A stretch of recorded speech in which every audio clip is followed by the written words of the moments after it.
Go. Sit, baby. Come on, man. Got the hand in. Hands in means all for one, one for all. Man, this is it. Let's go out and give our best. What time is it? Game time!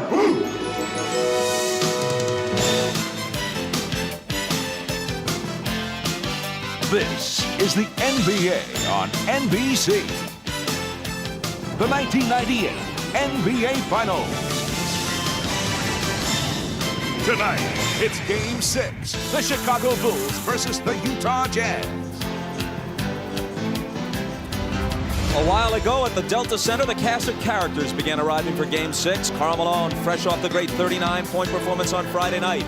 Michael Jordan held just 9 of 26 from the floor in Game 5. Antoine Carr, unexpected hero, helping to bring it back to Salt Lake, where John Stockton has family support. Dennis Rodman doesn't prefer Utah, at least it's close to Vegas. Scottie Pippen, whose MVP chances for the final may have been hurt by his 2 of 16 shooting on Friday night. And we welcome you back to Salt Lake City for Game 6. Hello again, everybody. I'm Bob Costas. As we mentioned earlier, no team has ever come back from a 3-1 deficit to win the NBA Finals. That's what the Jazz are facing. But should the Jazz win tonight and force a Game 7, then it would be worth noting that very few teams have ever won a 7th game on the road in the Finals. That's what Chicago would be facing. All right, get your matchups. Remember, get back on defense. That's your big priority. If or if not, we get the tap, we'll run a fist side. MJ coming off Tony, either on the pass or the screen. On a fist side action, okay? Bring Scottie into the post, run your offense. Here we go, guys. Go, man. Everybody be ready. We welcome in Isaiah Thomas and Doug Collins. And as always, pre-tip, we go to Ahmad Rashad. All right, thanks, Bob. The big news on the Bulls is the condition of Scottie Pippen. As was reported earlier in our pregame show, he did take an injection yesterday. He told me he hurt that back in Game 3 and Game 4, irritated a little bit more. Before the game today, he said he had electrical stimulation, then he iced it, had ultrasound, had a massage, and then did a lot of stretching and told me that he is a little bit ginger, but nothing could keep him out of a game like this. Thanks a lot.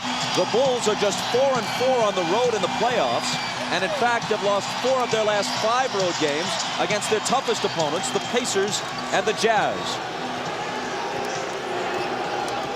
Jordan guarded by Russell. Hornacek will open on Pippen. He'll try and post Scottie on him. They go to it right away. Stockton comes over on the double team. Now back to Scottie, and they couldn't recover. Hornacek was left alone with him, and an easy 2 for Scottie.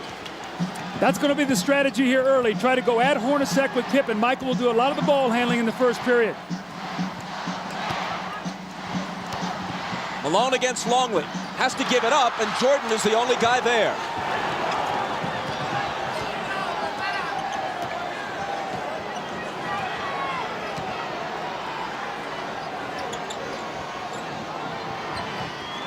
Longley, who has contributed little offensively and has been abused defensively by Malone. It's Jordan missing his first shot, and Russell takes the rebound. It looks like Scottie Pippen is laboring as he moves up and down the court. Ahmad told you he's suffering from a bad back. Malone hits his first. 17 of 27 in Game 5. As the whole Utah team shot better than 50%. Hooked away. Malone chases it to the side. It'll belong to Chicago. Bob, I think Scottie Pippen pulled his back out on that dunk shot on his first play when he reached up for the rim and he pulled it down. I think he stretched up and he grimaced as he came down and he could barely run. Harper guarded by Stockton. Pippen against Hornacek. Draws the double. Harper's the guy they'd like to leave alone. Kukoc isn't. But this time he misfires. Hornacek lost it to Longley. Now Pippen has it. All alone, Kukoc. The one thing you don't want to do if you're Utah is get into a quick turnover battle here and give them easy points, especially Kukoc. Remember, he loves to get off early in quarters, and then he's a load the rest of the game.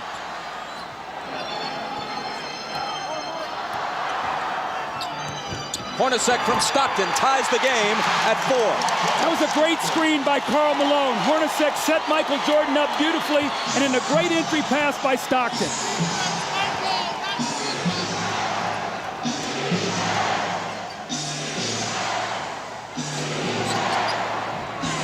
Kukoc. You wonder if the Bulls went to Kukoc enough in Game 5. With Jordan and Pippen struggling, Kukoc was on fire but got only 13 shots. Yeah, Kukoc has the size advantage and also the speed advantage over Adam Keefe, and he can take them inside. Also, he can stick the outside J. Malone got inside of Longley and drew the foul. Now you watch Pippen come across the lane, and as he reaches up to dunk, he pulls his back out, and you see him grimace as he comes up the floor. Let's keep our eye on Scottie Pippen tonight. Let's check in with Ahmad. Bob, Scottie Pippen's really having a bad problem. In trying to bring the ball down, you can notice Michael sending him down the floor so he can bring the ball up. Now, as we mentioned earlier, that the strategy was to go to Scottie in the post. If his back continues to bother him, they may have to change that strategy. Bob? You can see him with his hands on his knees, bending over, trying to limber up, wincing quite a bit. Malone hits the first. Generally, he and the Jazz team have not gone to the free throw line in the finals as often as they did during the regular season and in the earlier playoff rounds. The Bulls have had a big edge at the free throw line. Jim Gray is listening to Jerry Sloan over on the sideline. He says Jerry is already complaining about illegal defense early in the game. Let's see if the next time down the floor, the referees hear him once again.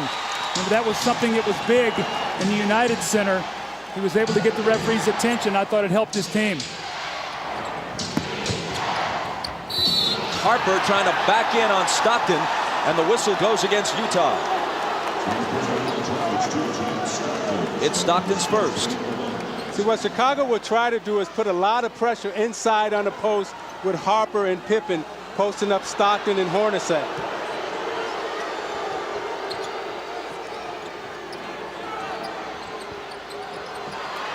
Harper really battling with Stockton. Now he's got it. Tried to bring it back out, and Keefe stole it. Hornacek loses it to Harper. And a whistle as Harper comes stampeding into the lane. Now, Bob, Scottie Pippen came back and got that steal, but he is really struggling right now. You're going to see him come in from behind, and after he knocks this ball away, he really sort of stands, and I watched him the whole way. He looked over at the bench at Phil Jackson, like saying, I don't feel very good right now. He's standing up straight. That's the first sign of a back injury, when a guy stops bending his knees. A back injury is one of the most crippling of injuries, especially in an athletic context. And I'm not trying to compare a physical injury to an illness, but it was here in this building where Michael Jordan, sick as a dog, managed to gut it out in Game 5 of last year's final, the pivotal game. Scottie Pippen is probably mindful of that and will give it everything he's got to try to equal the effort that his teammate Michael Jordan has shown in the past. See, Bob, that's why I think it's very, very important for the Jazz to lock in on Tony Kukoc, because if Pippen can't score and it's only Michael Jordan, that will be to their advantage. They've got to do a job on Kukoc today.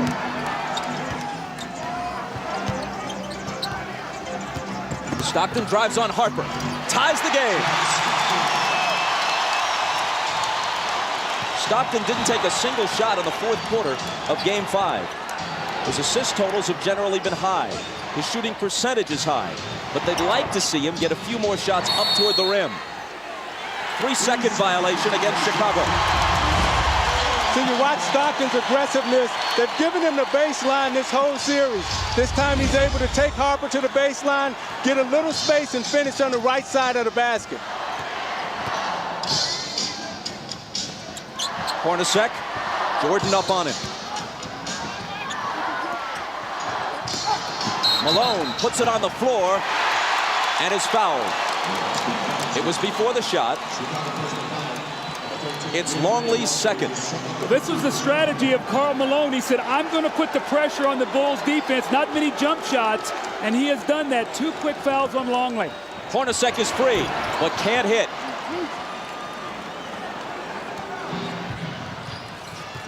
Hornacek is now 18 for 46 in the series. Jordan, there's his first field goal, and the Bulls take a 10-8 lead. If you take away Hornacek's 7 of 11 in Game 3, he's shooting around 30% for the rest of the series. 7 of 11 in Game 2, I should say here.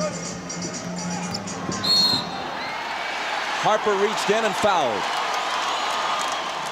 Rodman off the bench. Let's see who he replaces. Longley has 2 fouls, and it's Luke who'll go out.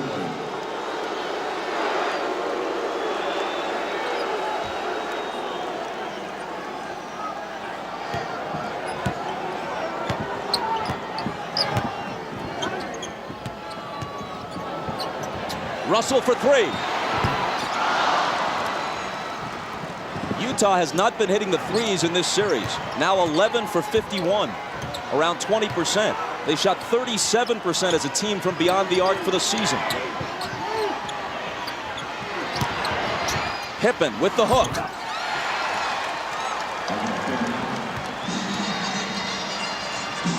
Chicago by 4.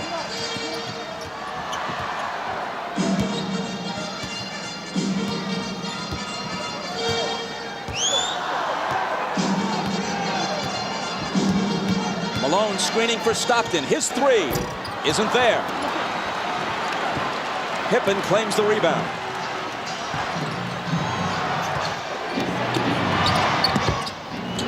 Pippen had it knocked away. Hornacek got a hand on it. Stockton takes it, dishes it to Jeff, who misses the driving one-hander.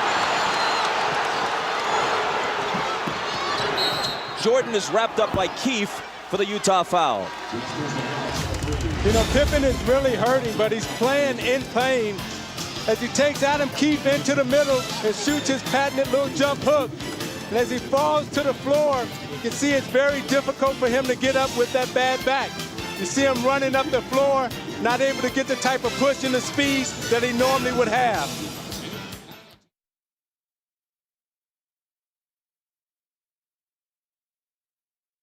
Timeout. I just spoke with Chip Schaefer, the trainer for the Chicago Bulls. He said that Scottie Pippen is not sore, he is just sore.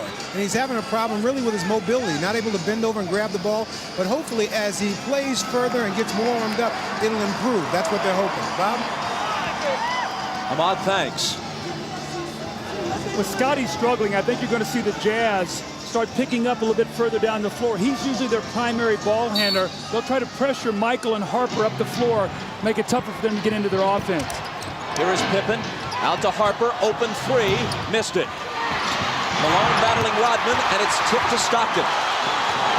Utah on the run, but Stockton circles back outside to set it up. It was kicked. Utah keeps it, fresh 24. You watch Malone and Rodman battling under the boards. Malone's going all out as he runs the floor. They both kick each other a little bit.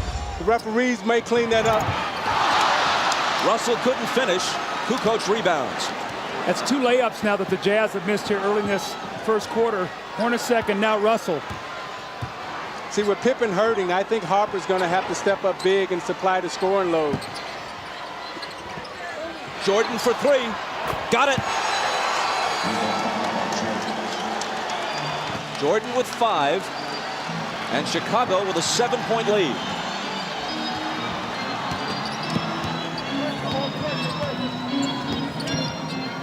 Malone on that left block, this time against Rodman. Takes him into the lane. Tries to muscle up, but loses it. Pippen back.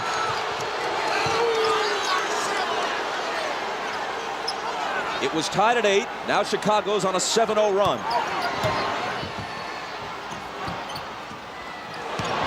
Kukoc underneath to an unguarded Harper, and the Bulls have scored 9 unanswered points. Timeout, Utah. So you watch Karl Malone in the low post. They're not double teaming him. They're letting Rodman play him one-on-one. Consequently, when he goes up to put up the shot, he gets stripped, and it leads to this. Kukoc on the drive, the easy dump to Harper. Harper's going to have to step up big inside for the layup. And you're watching the NBA on NBC.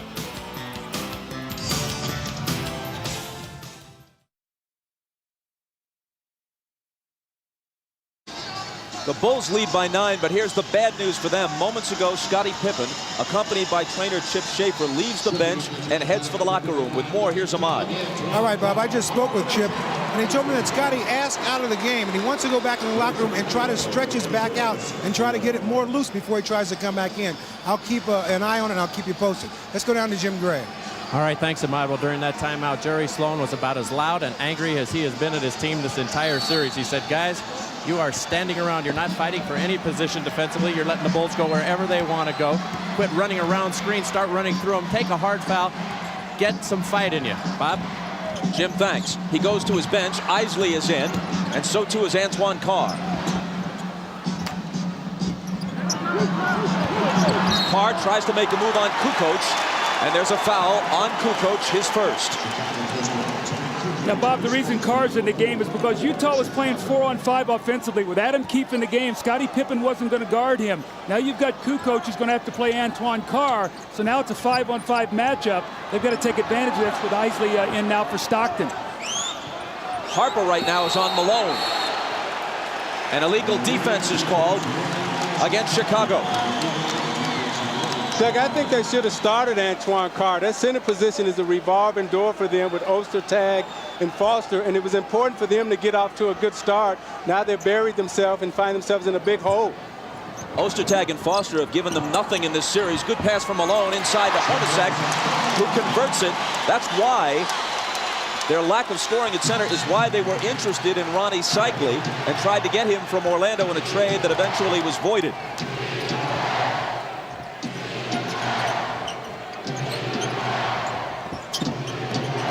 Jordan over Russell. Rebound to Carr, who immediately makes his presence felt.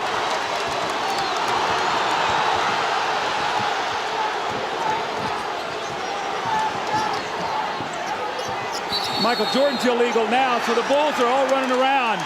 And it's their second illegal defense, which will result in a technical foul shot being taken. And Jerry Sloan just got a technical. Phil Johnson comes over and settles him down a little bit. Jerry's got to maintain his composure right now. He just got the illegal defensive call for a technical, and then he follows it up with a technical of his own. It's Jordan to shoot it first.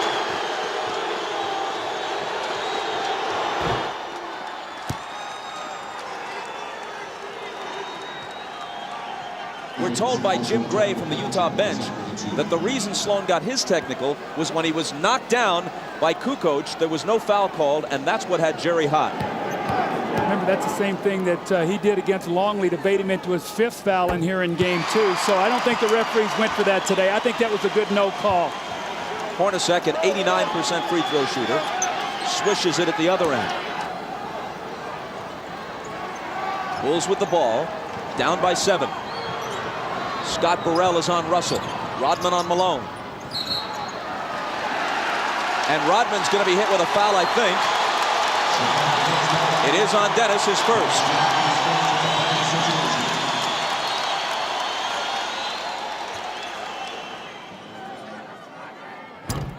Malone missed the first.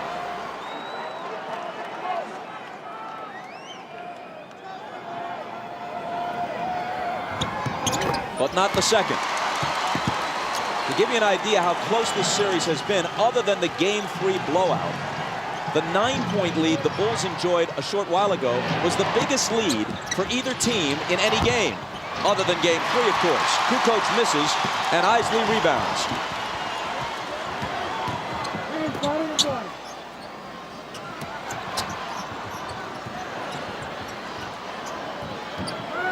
Carr against Kukoc. Jumper over him is good.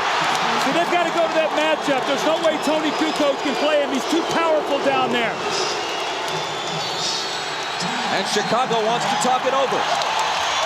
Their 9-point lead has been cut to 4 with 2:58 to play in the first. Antoine Carr is a much-needed force here. They've got to have 5 guys on the floor that can shoot the basketball to keep Chicago honest on defense. Antoine Carr with the little bang, he gets the space and makes the open jump shot. You're watching the NBA on NBC.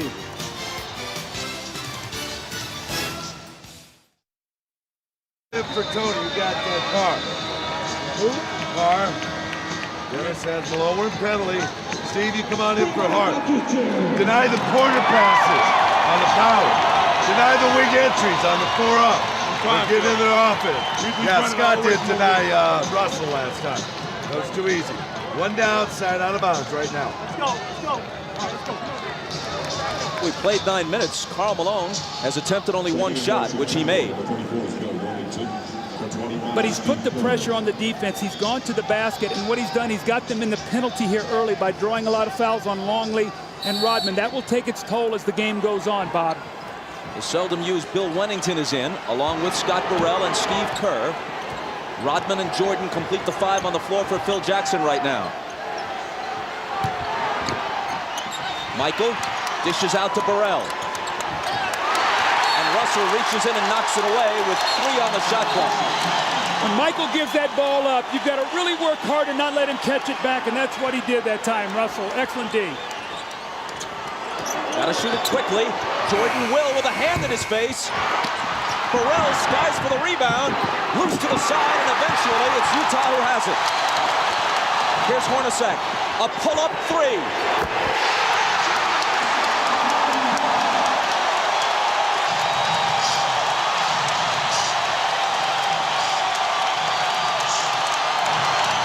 It's hard to imagine Utah winning the next 2 games and taking the title unless Hornacek hits shots like that, which outside of game 2 in this series, he hasn't been doing.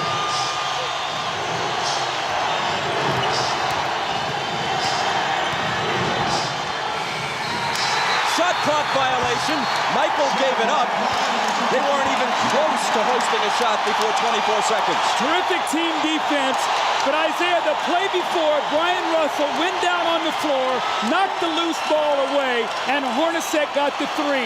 Those are the hustle plays that this crowd creates from this team, and they're going to need all of those today. And this is the second time in this series where you've seen Michael Jordan lose track of the shot clock, which is very uncharacteristic for him. Isley, who's quicker than Kerr, is guarded by Steve as he comes out of the backcourt. It's Malone. And it's Utah with the lead. Only moments ago, they trailed by 9. Carr came in, Isley giving him good minutes. That's been the difference.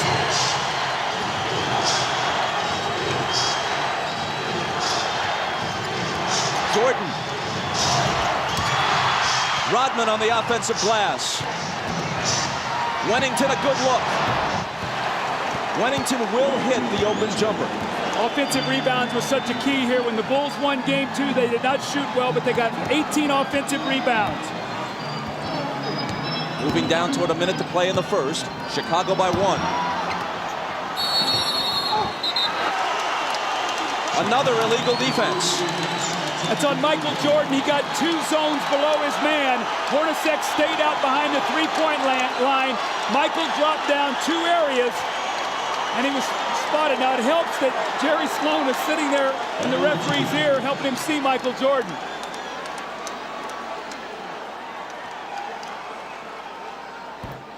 Hornacek hits the technical.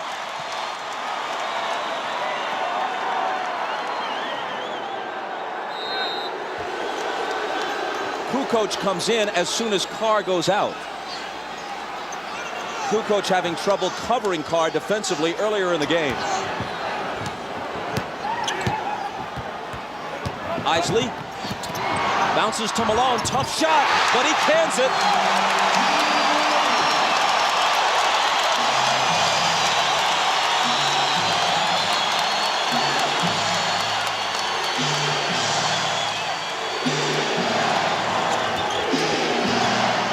Jordan over Russell. Tied at 22 with half a minute to play in the period.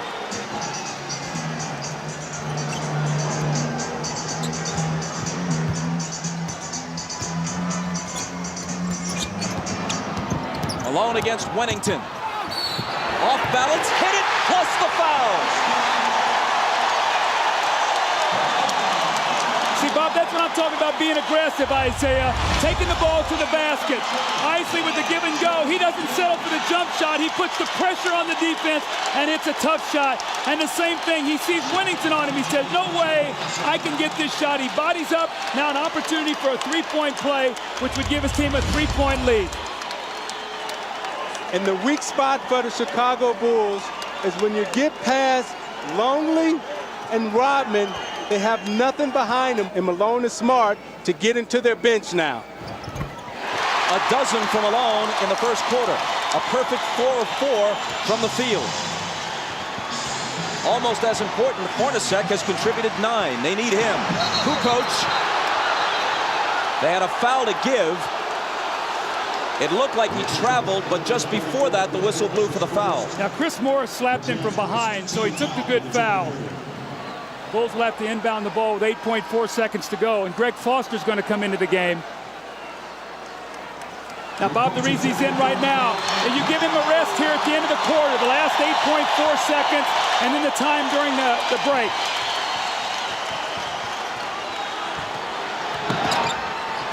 Jordan, double teamed, forces up the quarter's final shot and misses it. A better start for Carl than for Michael. Once down by 9, Utah leads after 1 by 3. And you're watching the NBA on NBC.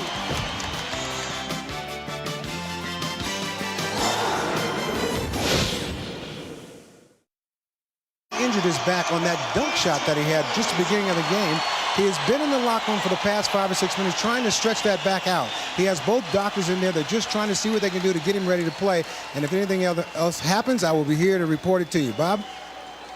Ahmad, thanks a lot. Guys, as we begin the second quarter with Utah up by 3, something significant. They were able to make a run and turn this game around a bit with Howard Isley on the floor rather than John Stockton. And Isley did not play well for them in Chicago, so much so that Jerry Sloan barely used him with the game in doubt on Friday night. Well, they went on a 17-5 run with Stockton sitting down, but also a key, they brought Antoine Carr in for Keefe. So they got another offensive player in there, Bob. That was real critical for them. As Jim Gray reported before the game, Isley has been suffering from vertigo. Apparently not dizzied by the heights of Game 6 tonight. Shandon Anderson with a nice move. Every time Anderson comes in, they immediately go into post against either Burrell or Bushler. Jordan opens the second quarter on the bench, which is usually the way Phil Jackson plays it. Whistle away from the ball from Hugh Hollins. Again, Isaiah, Shandon Anderson in the post, and he just backs Scott Burrell down. Nobody helps him out. And that's a big weapon for them coming off the bench. And Doug, the danger is when you don't finish your job at home, Scottie Pippen comes on the road, he gets hurt. I remember when we were in the finals playing against the Los Angeles Lakers, and I got injured in the Game 6, sprained my ankle, turned the whole series around, and that's what may happen here. Anderson picked up the foul a moment ago, and then it's Foster following him. 2 quick Utah personals here in the first minute of the second quarter. Knocked away from Wennington, ball loose, chased down by Foster. But then he loses it. An unforced error, to use tennis terminology. There were 2 white shirts there. See, Bob, the difference right now is when you're resting Michael Jordan. With Pippen hurt, he's not out there with the anchor that second team. Now you've got a team out there. Who's going to run the show? Who's going to be the guy to make sure that they run their offense and get the shots that they want? So this really hurts with Scottie Pippen being out of the lineup right now because you have to rest Michael Jordan at some point. Kukoc is the only starter for either team on the floor right now.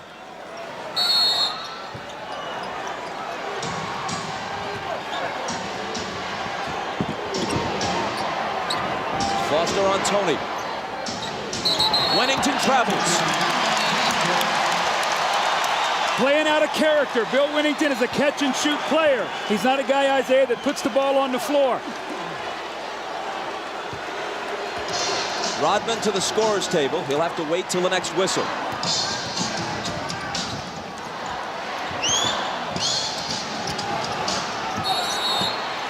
Which comes almost right away. Another illegal defense against Chicago, the 4th.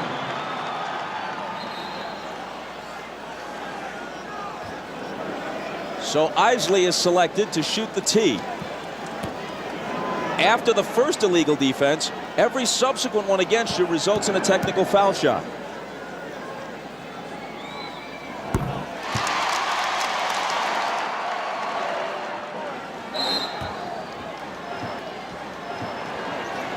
Utah by 6. Foster on the move. And throws it away. 2 atrocious turnovers by Foster on consecutive possessions. Trying to do too much. Keep the game simple. You'll get minutes on the floor. Kukoc. Chris Morris pulls in the rebound. Carr from Isley. Missed it off the glass.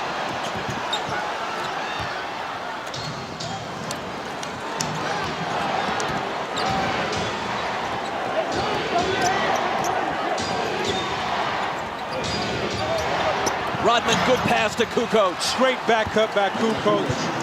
He set him up, then back cut, faked him off the screen. Great pass by Rodman. Great look by Kukoc. See, Isaiah, though, Foster's got to push him over the top. That's what they did in the game 5, and Tony got 7 points to start the game.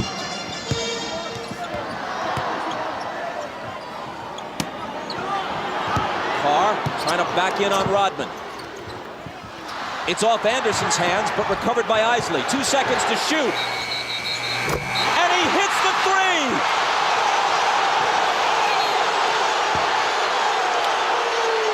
Are they calling the shot clock violation? Let's see. Dick Pavetta says yes. And they wave it off, though it appeared to me as if he had beaten it.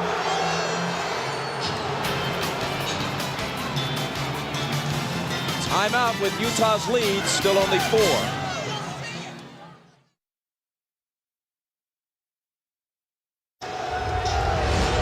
Well, that's a big break for the Chicago Bulls. That should have counted. That's a big turnaround, and the Bulls get a big break there. Instead of up 7 Utah, now it's only a 4-point game. Jim Gray tells us that on the Utah bench, Jerry Sloan said, that's horrible, but I can't get thrown out of the game. He already has 1 technical and can't risk another. You have a further report on Scottie Pippen. Here's Ahmad. All right, Bob, I just found out that they're working on Scottie Pippen in the back, and I've been told that Scottie says he's telling the medical staff that he is not able to play. So that could be the end of it for Scottie tonight. Bob? Judd Bushler, who may get more minutes as a result, hits the shot from the side. Michael Jordan is also back in after resting about 2.5 minutes at the outset of the second quarter. Now, if you remember, Bushler came in and gave Chicago big minutes in that Indiana series. He's going to need to do that again here tonight with no Pippen. Malone around Rodman to the hoop and missed it. Out of bounds off Utah. See, Luke Longley was just big there around the basket, and he forced Malone into a miss. Carl tried to get contact to get the foul, and it caused him to miss the layup, but Longley stood strong that time. Utah does not have a single offensive rebound in this game. In Game 5, they had better success on the offensive glass than at any other time in the series. Contact between Anderson and Kerr. Offensive foul on Chicago. See, teams really complain a lot about this because this is a pet play by Chicago. They make this little inside reverse pivot. Watch Kerr as the man goes by, and he bumps him off on the turn. That's a good call. I know in coaching against Chicago, I used to always warn the officials on that play because if you can let him turn, it's a very difficult play to guard, see? It's like the 49ers linemen used to do with that whiplash play where they kick their feet out and throw the defenders off balance. Now it's Bushler who's nailed with a personal. Isley has just gone out. Stockton back in at point guard. Ryan Russell has also returned to Utah's lineup. That's Russell with the ball.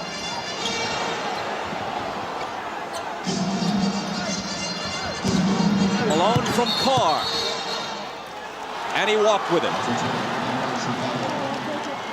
See, Antoine Carr's got to be ready to step in and shoot that ball. They're doubling down on the block now, and Karl Malone swung him the basketball. He's got to shoot it. Those are the same shots he had the other night in Game 5 that he buried to help them get the win. The Bulls can tie with a basket here or take the lead with a 3. Jordan in and out on him, and Carr claims it. Carr from Stockton. There you go. There you go. Now you see Carr pull up and hit the 15-footer, but a moment ago he pulled up and missed that little easy bank shot off the glass. That 15-footer dead on is a better shot for him to take than the one off the glass. Jordan wheels inside around Anderson, and again it's a 2-point game. Michael has 10.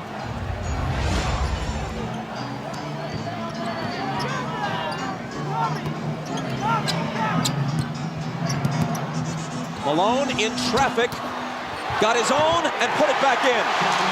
That's that first offensive rebound that you talked about. Malone get it and got 2 points. Malone feels very confident against Longley and Rodman right now. He feels that he can get anything that he wants underneath.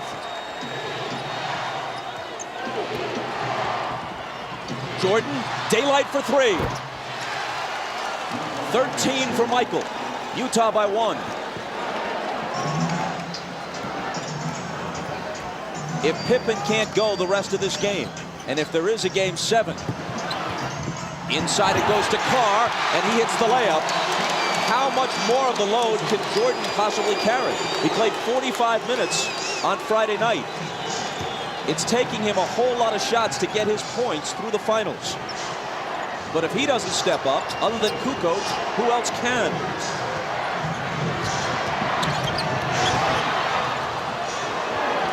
Here is Tony. To follow up on your point, Bob, this would be a very wearing game for Jordan. They'll try to tire him down and wear him out. It'll be interesting to see if he'll have enough at the end of the game because of the minutes he's going to have to play. Malone, tough catch, gathers it in, fade away. Carr to follow. Knocked away from behind, and he was fouled. It's number 1 on Jordan.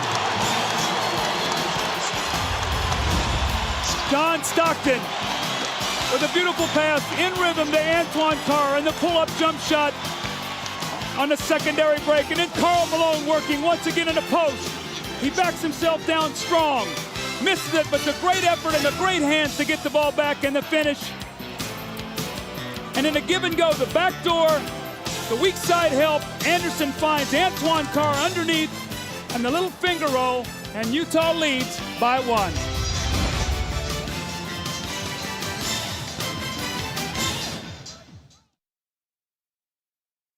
Trying to see if he can come back and play. He was in the officials' dressing room trying to get the stretching. He has now moved from that locker room to his own locker room, but the word is that he's still unable to play. Bob? Ahmad, thanks a lot. What was the most important regular season game of the year? Undoubtedly the one at midseason here at the Delta Center, where Utah trailed the Bulls by 24 points early, 41-17, and rallied to win. Changed the outcome of that one game. And this series would have opened and ended if a 6th and 7th were required in Chicago rather than in Salt Lake City. It was that win that gave Utah home court and gives them a game 7 if one is necessary here at the Delta Center rather than on the road. And do the Bulls face the remainder of this game and a possible 7th game either without Scottie Pippen or with a weakened Scottie Pippen? See, with the Bulls depleted right now, the Jazz must keep the pace of this game up. They've got to use their superior depth and just keep trying to wear Michael Jordan down. Jordan into the lane. Tough shot. He was fouled. He'll come to the line with a chance to tie it.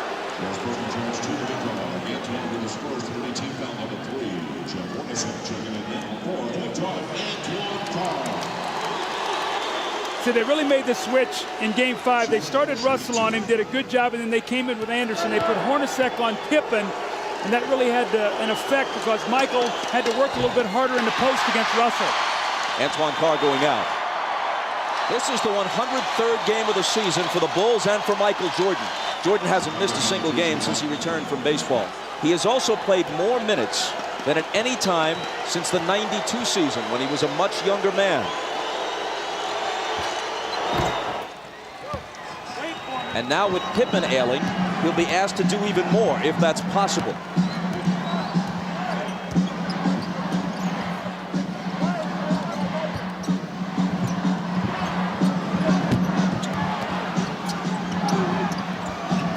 Malone slips it through a crowd to Anderson, who misses the floater.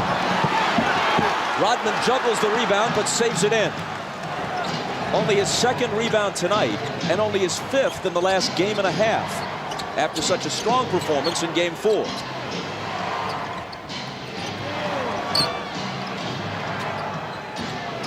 Michael springs free and takes the lob from Kukoc. Great roll off for Russell. Faked up and spent off him. Kukoc put it right there for the easy lay-in for Jordan.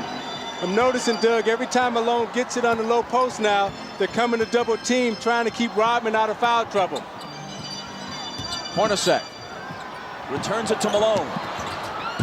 Now has it back in a crowd and misses. Anderson flies in, can't hit the tip.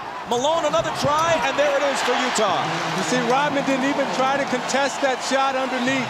Don't want to get in foul trouble, so Malone's going to have his way down there. Just have to be careful and take his time and not draw offensive foul. Riding the seesaw, now it's Utah's turn to lead. Stockton knocked it away, Chicago ball.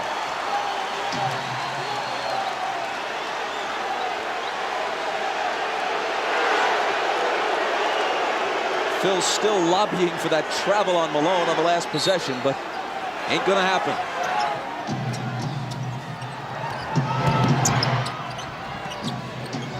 Michael, head fake, he traveled. So Phil got the traveling call, but certainly not on the guy he wanted. And Steve Kerr just said to Pavetta, hey, call it on Malone down at the other end. I talked to Rodman after the last game, and he felt that Malone traveled a lot. That's why he was able to get away from him. Malone in the lane. Up and under against Rodman. He's getting such deep position right now in Rodman. The Utah Jazz are executing their offense to perfection. 18 for the mailman. Jordan for three. And there's his answer. I think that's his third three of the game, Bob. And going into this game, Kukoc and Pippen were a combined 4 for 23 from three at the Delta Center in the first two games. It is his third tonight, and he has 19 points. Malone tries to answer, and can, and he has 20. A Jordan-Malone duel shaping up in Game 6.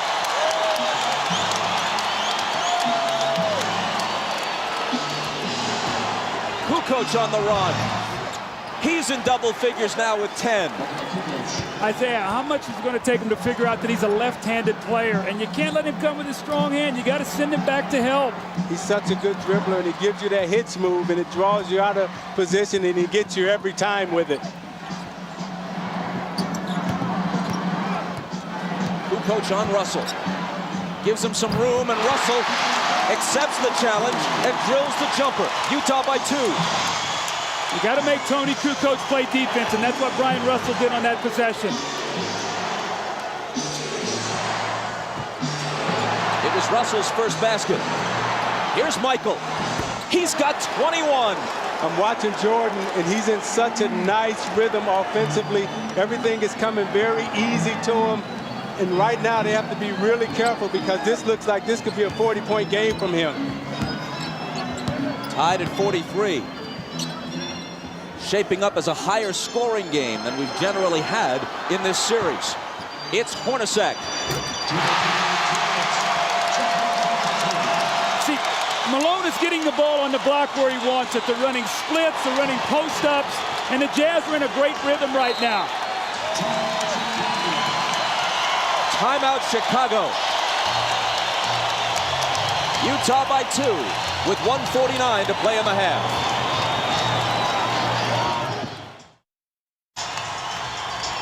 Let's watch the Michael Jordan possession that he scored on. Brian Russell, as he cuts, is going to give him a shot. Michael doesn't like it. Michael delivers a blow right there. So Russell pushes him back, and he catches it. Now you got an angry Michael Jordan. He squares up and buries the shot. So the referees let both of them get a blow in, and Michael finished with a jump shot. 8 of 14 thus far. Down by 2, the Bulls put it in play. Jordan's the guy they want, even more so than usual, and that's why. 15 of his 23 have come in this quarter.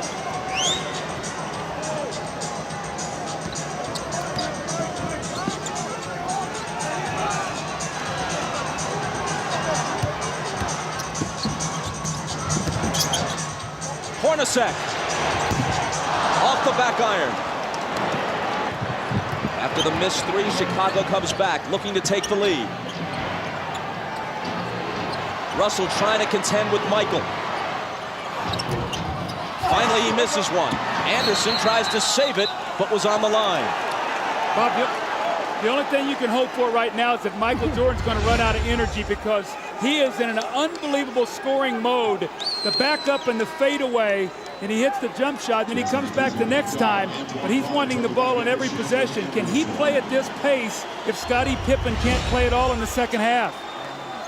If ever there has been an athlete, at least in recent history, able to will himself beyond even his considerable physical talents, it has been Michael Jordan. As Skip Bayless of the Chicago Tribune put it earlier in the playoffs, he's that rarest of athletes, a supremely talented overachiever. Stockton's all over Kerr. Now it's Hornacek on Michael. Fade away. He's missed 2 in a row now. Hornacek brings it back the other way.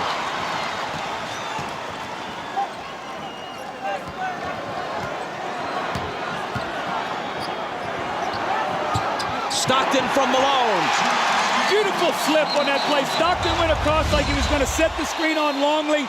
Michael relaxed just a moment. He slipped it. The give and go, Isaiah. That was a beautiful play. And Doug, now that Malone has really taken advantage of Chicago inside, now the perimeter will free up. Now they have to pay attention to Malone. Now Stockton and Hornacek will be able to step up and play and get involved. They were just putting a couple of seconds back onto the clock.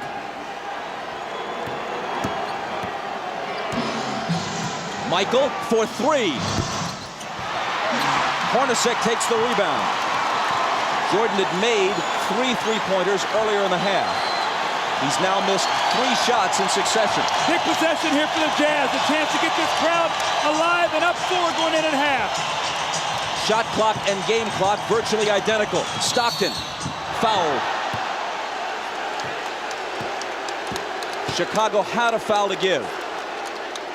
Utah ball from the side, still plenty of time. 6.9. The foul was on Kerr, his second. He goes out. Harper in. Better defensive player anyway. Malone. The bounce to Russell. 2 big assists in the last couple of possessions for Malone. 3 seconds. Michael to half court. From there. Almost. So Jordan had 23, matching his number in the first half, but missed his last 4. Malone generally more accurate in the course of scoring 20. Utah by 4, trying to force a Game 7. You're watching the NBA on NBC.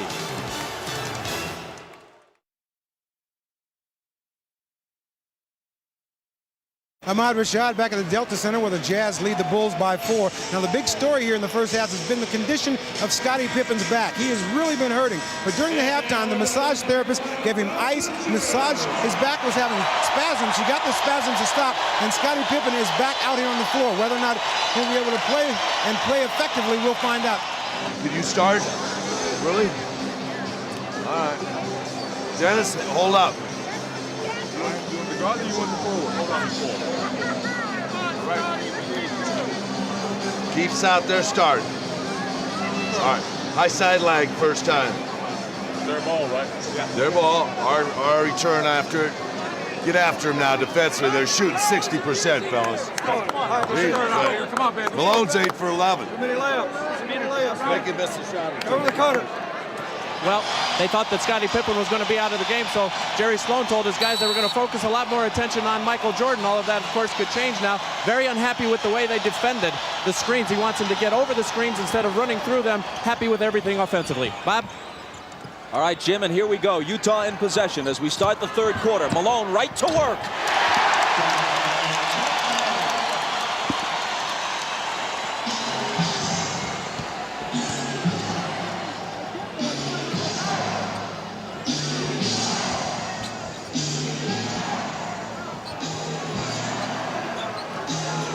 Hornacek on Pippen. It's Kukoc. The 3 spins out.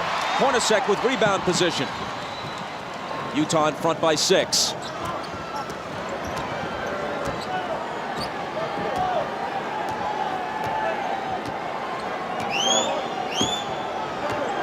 Stockton pounding the dribble into the floor. Now into the lane he goes. Outside to Russell. Head fake. Now Stockton. Air ball grabbed by Keith. Blocked back in his face by Pippen, and a 24-second violation as they never hit the rim. Jerry Sloan might have to go to his bench. Adam Keefe has got to be an offensive rebounder. He's got to be aggressive. 4 of the first 5 games were very close and very exciting. But through the first half, this is actually the best played game, the best pace and rhythm of any of the games of the series.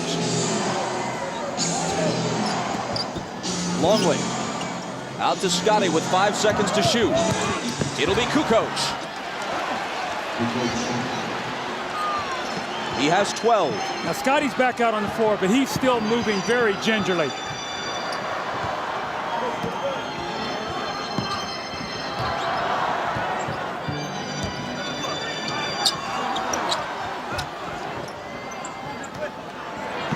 Malone inside and a whistle before the shot, and a Chicago foul. Now you watch Scottie Pippen. He's laboring to get up and down the court. That back is still bothering him. Let's see how he goes. The foul was Longley's 3rd. Stockton stumbles.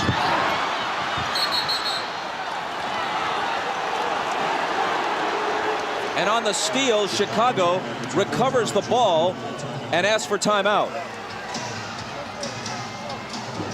Coach, is that the time you want to use one? It does preserve the possession, but you use up a timeout. Well, Phil has the option here to take a 20 if he wants it. Harper with a great hustle play. You're going to see him roll over and get the timeout before Utah can force the jump ball. So we'll step aside with 10:03 to play in the 3rd.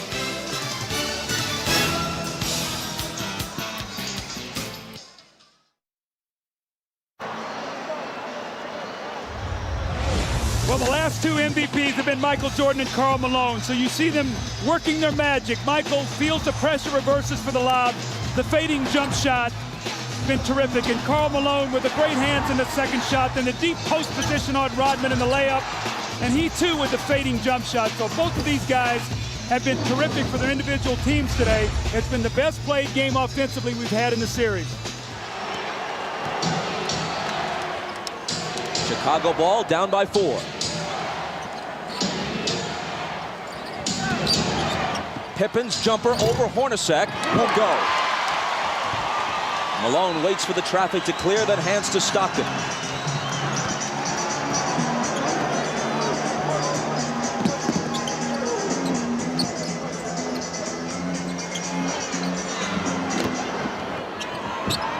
Malone against Longley. And a foul, and if it's Longley, it's his 4th. He's just not quick enough, Isaiah, to get up and body him, because when he makes the first quick step, Luke can't slide over and get in front of him. He sticks his knee out. Now, this is twice in this quarter. Malone has gotten a layup the first possession, and now he's gotten 2 fouls. He bodies up against him, he sticks the left knee out, and Malone goes right to the basket to get the contact. Longley's got to be a little smarter down there. He's giving Malone no resistance, Doug. I'm watching him as he's moving around. He's not even trying to guard him. Just poor defense by Longley. And great offense by Malone. He sits, Rodman enters. Russell for 3. Malone in between 2 red shirts, pulls it down, and now he and Rodman all tangled up. And it's Malone's turn to laugh and taunt a bit.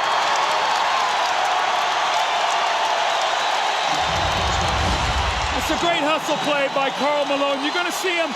He just wants the basketball. 2 Chicago Bulls, and he reaches in there with those powerful arms and just rips it away. The foul on Dennis Rodman. His 2nd.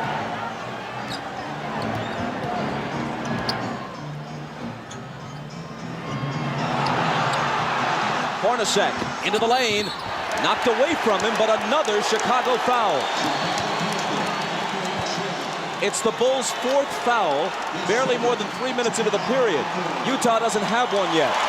See, it's so important for Karl Malone to attack the defense, Isaiah, so even though he doesn't shoot free throws, he gets them in foul trouble. Now 14 fouls. So from here on in, the next foul that the Bulls commit, Utah will shoot free throws. That could be very vital for them scoring here in this 3rd period. Doug, I love the way Karl Malone is playing right now. I mean, he's doing everything for the Utah Jazz.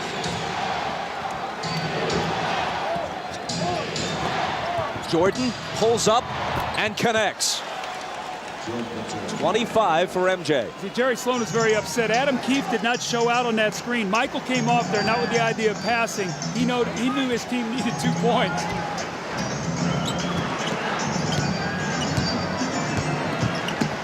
Malone from 20. Keefe got a hand on it and then pokes it away from Jordan and out of bounds.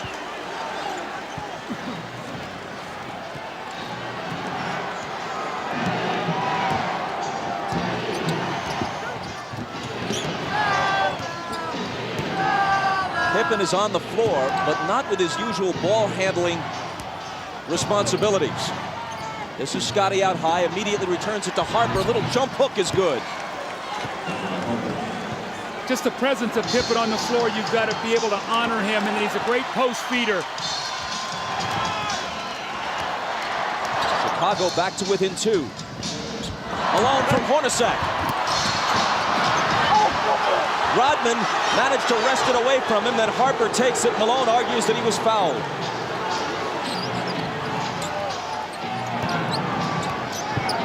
It's Kukoc dealing it out to Rodman. Harper trying to tie the game, but hold on, says Danny Crawford. Foul on Stockton is second. Now Malone got great post position here. He's got to finish this play. He leaves it short on the rim, and then the second effort, he thought he got fouled on the wrist there, and he did get fouled, so he should be upset on that play.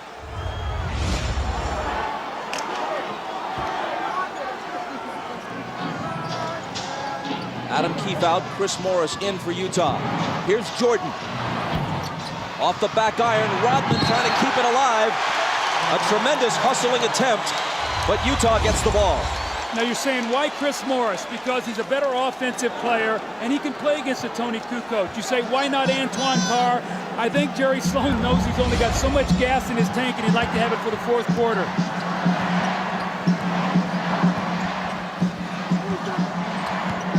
Malone had it go through his hands, and Rodman takes it. I don't know, Doug. If I'm Jerry Sloan, I put Antoine Carr in the game. I don't mess around. I don't mess around with Chris Morris. Kukoc can't tie it. Malone clears it.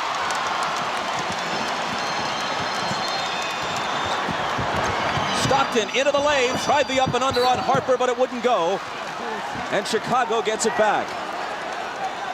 That rhythm and flow, which we saw almost throughout the first half, pretty much has disappeared here in a choppy third quarter. Bob, I just saw eye contact. Scottie Pippen and Michael Jordan. Scottie normally brings the ball up. He said, Michael, you come get it. Michael does not want to bring the ball up the floor. He has to use too much energy that way. Is Pippen anything more than a decoy now on offense for Chicago? He's the initiator of the offense. That's all he can do is be a post feeder and be a presence out there just so that they have to honor him. 4 seconds to shoot. Jordan missed it just before the shot clock sounds. Rodman battling like crazy, but can't quite hold on to it. Hornacek, he and Malone, Rodman and Malone, and Rodman just trips Malone up. They got to call a flagrant here. They've got to call a flagrant.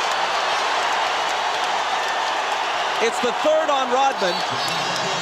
He and Karl Malone, regrettably, are scheduled to wrestle in one of those bogus events next month. Why Malone wants to lower himself to that is anyone's guess. And Rodman apparently wants to start the wrestling now. I tell you what, I love what I'm seeing, the battle between these two guys. They're fighting, giving it everything they got. Both of them are trying to push and shove and gain position. Karl Malone gives him a little knock. But at the end of the play, what I like the most is Malone and Rodman both gave each other a pat on the butt and said, hey, that's the way we play. That's the way we like to play. Was a flagrant called for there? What do you think? I don't think that's a flagrant foul. I think that's just good, hard-nosed basketball.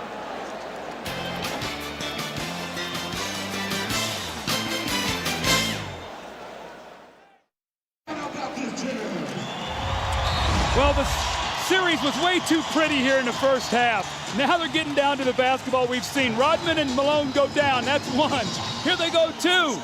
Finally, the third time the foul is called, and I think it was a good no call that it wasn't a flagrant. That's Dennis Rodman's way of trying to get in Karl Malone's head. However, Karl Malone is smart enough as a basketball player that he's not going to let that throw him out of his rhythm. Malone has 23. And can't add to it. Kukoc takes it down. Chicago trails by 3 as we move inside 6 minutes to play in the third.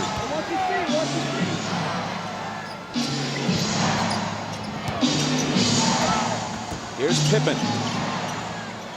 The bad back makes Hornacek's assignment on him a whole lot easier. Left alone, he doesn't take the 3. Michael, fade away.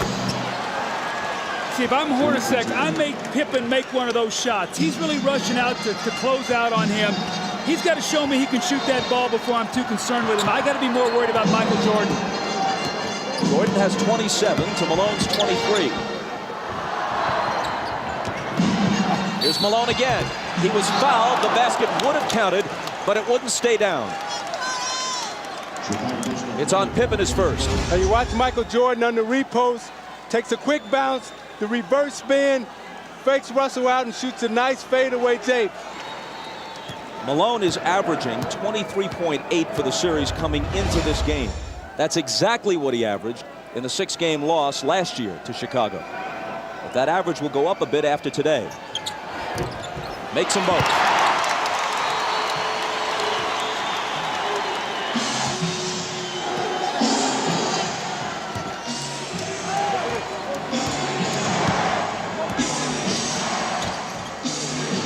Michael's pass to Scotty. And finally the tip drops. Rodman gets credit for the basket, but it looked like Pippen was not able to show us the usual body control that he'd normally have to finish off that play. Usually he would dunk that ball. Harper on the foul this time. See, Isaiah, normally Scotty catches this ball in the back door and jumps up and power dunks this. You could see he could barely get off the floor, but Rodman with a great tip. And when you have a back injury, Doug, it's hard for you to squat and use your legs to get the lift. So therefore, you're jumping from a standstill and straight up position. Tonight on Dateline Sunday, a tornado rips through the Midwest. And the program also has survivor stories from Mount Rainier. That's Dateline tonight after the game. It's at 10 o'clock for those of you on the West Coast. Harper grabs the rebound as Stockton makes one of 2. Utah by 2.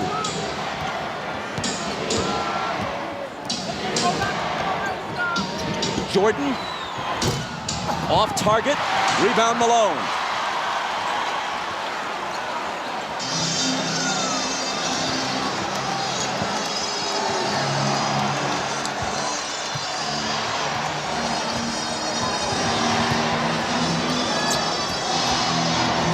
Hornacek driving on Jordan, knocked away from him, still Utah ball. When Malone grabbed that last rebound, it was noticeable that Rodman backed away. He's already got 3 fouls, speaking of Dennis. And with Longley on the bench with 4 fouls, Rodman's got to be very careful.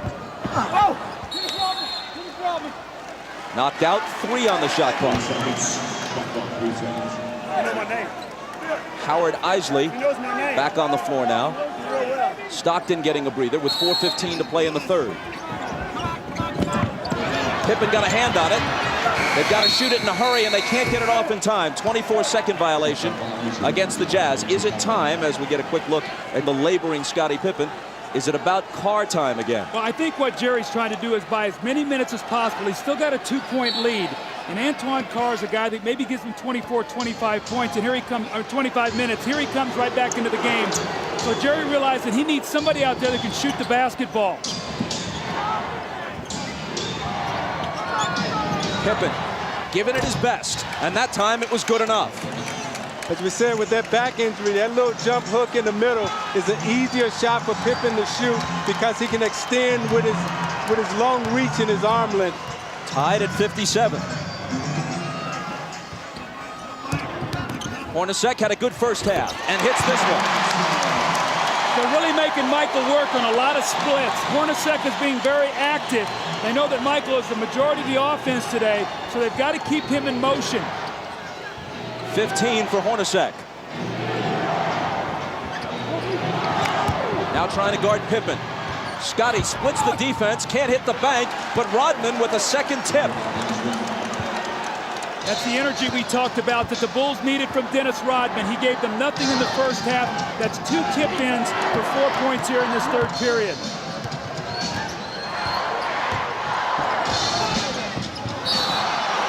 A whistle from Danny Crawford, a Chicago foul. It's on Pippen, and it's his second. You watch Pippen in the low post. They come to double team with Russell, and as he goes up for the shot, that leaves Rodman's clear for a clear tap in on the offensive glass. Now you watch Pippen trying to get up and down the court. He's really laboring and really working hard. Scotty has come out. Kukoc, Burrell, and Kerr all in. There's Pippen heading back to the locker room again to try to stretch out that ailing back. Russell missed the first, but connects on the second. Utah by 1. Well, the only thing that's saving Utah in this quarter to keep them in the lead is the free throw line. Those early fouls have hurt Chicago, and Utah's taking advantage of it. Kukoc knocked away, and there's a Utah foul. It's just their second of the period. Doug, I've watched Jordan the last 4 plays, and he's picking his spots to get some rest out on the court. He's not playing Hornacek as tough because I think he knows that at the end of the game, he's going to have a lot of energy.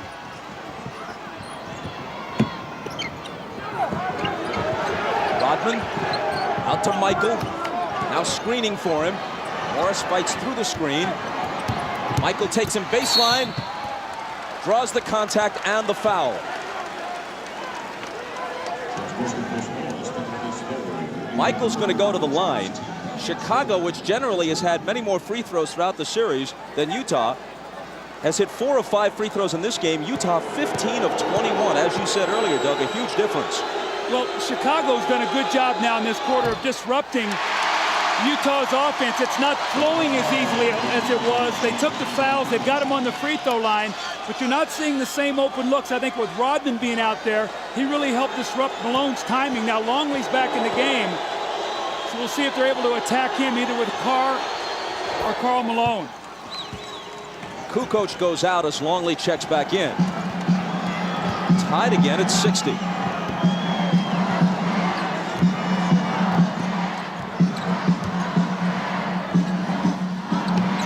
Malone left block where he likes it best against Rodman. When the double comes, he dishes it out to Carr.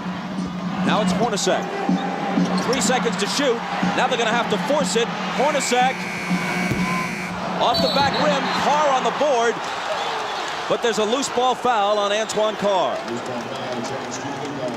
It's his second. You see how the Utah is using so much of the shot clock now? That's not what they did in the first half, Bob. They got their shots up earlier in the clock. Now the Bulls have them working against that shot clock. They're not getting good looks. And they're going to have to speed up the tempo of their offense now.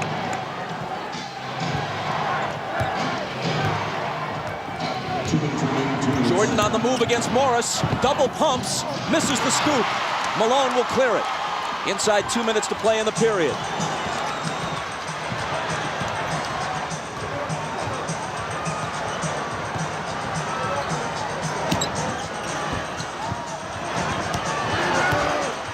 Antoine Carr missed it. I think the one guy that needs to get involved for Chicago right now is Luke Longley. He hasn't taken a shot the whole game. He's got to put some pressure on Malone in that low post. Here's Burrell. He's off target. Back comes Utah looking for the lead. It's Chris Morris. Hornacek in the right place at the right time. You see, early offense, they got the shot up, and they didn't let Chicago get back and get set up. And so even though they missed it, they got a chance for a second shot opportunity.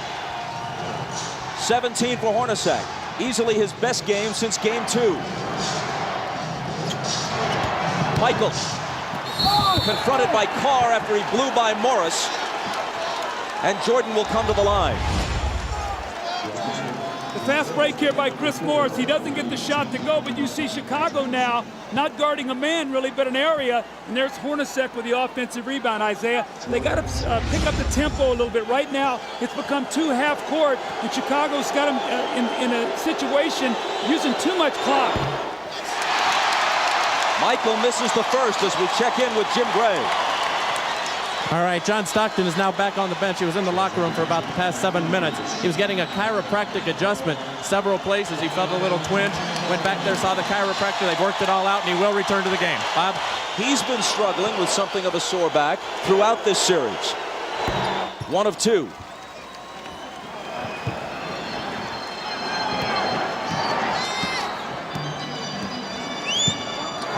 Utah by 1 and with the ball. Isley hands it to Carr.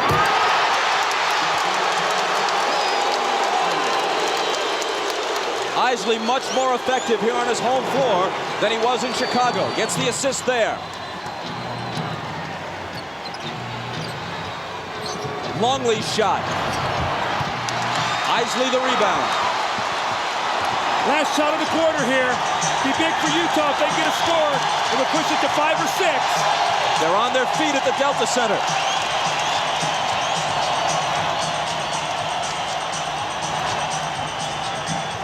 Kerr on Isley. Around Keith's screen. Now he gets it back. And hits just before the buzzer.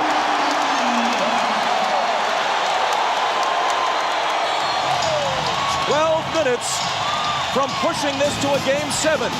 Utah leads by 5. We're back after these words from your local station. You're watching the NBA on NBC.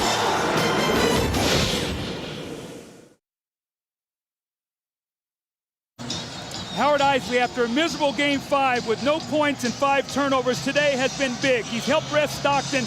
You see the kick down to Antoine Carr and the dunk. And in the last possession of the quarter, makes a pass that Adam Keefe makes a terrific catch on behind him and finishes. Today, Isley has 1 point and 3 assists, no turnovers. He's given him good numbers off the bench. As we start the fourth quarter, Michael Jordan has scored 29 points. He's 10 of 24. At one time, he was 9 of 15. That means he's just 1 of his last 9. He's played 34 of the 36 minutes so far, after playing 45 of 48 on Friday night. Remember, in the fourth quarter Friday, he was just 1 of 7 from the floor. You have to believe fatigue is an important factor now. I think with Michael Jordan, he's smart enough to rest on defense and try to conserve his energy for offense. Here he is on offense. And he'll be coming to the foul line just as the fourth quarter starts. But even those poundings take something out of him, right, as he goes to the basket. Now, those are the things that take the most energy out of you. Because if you can imagine yourself, if you had to wrestle with an individual for 2 minutes, that's very tiresome. However, when you're running up and down the court, that's an aerobic exercise. That doesn't take a lot out of you. So him going to the basket, taking that pounding, that takes a lot more out of you. And also, right now is normally the time that Michael Jordan rests. He tries to rest the first couple minutes of the fourth quarter without Pippen. He's not going to get that rest. So we'll see what that does as the game wears on. But Jordan is the one individual that I've seen in this game since I've played that can carry his team in the fourth quarter, even when he's fatigued. He's already played more games and more minutes than at any time in his career. Isley, big hoop for Utah. Tell me confidence isn't an unbelievable thing. This is the same kid we watched in Game 5 who didn't even want to dribble the basketball. Today, he's making some big plays for his team.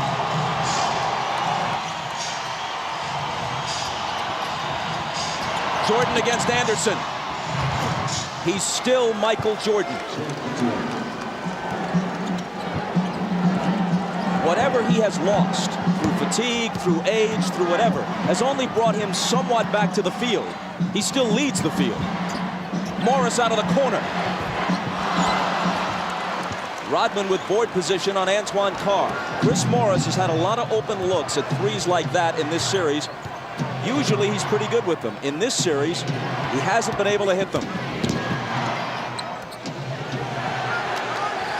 Rodman drills a 20-footer and gives it that go-figure gesture. Now remember, in Game 2 in here, he hit that same shot to tie the game. This one brings him to within 1.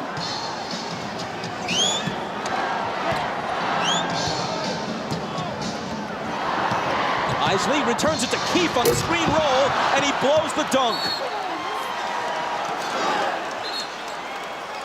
He argues that he was fouled, but he should have finished it anyway. Now Keefe heads for the bench, and Malone comes back.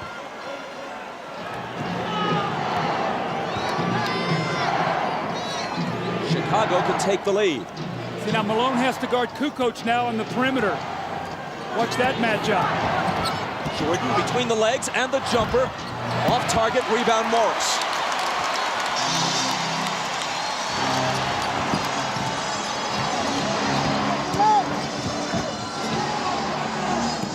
Malone hands it back to Morris, who converts on the reverse.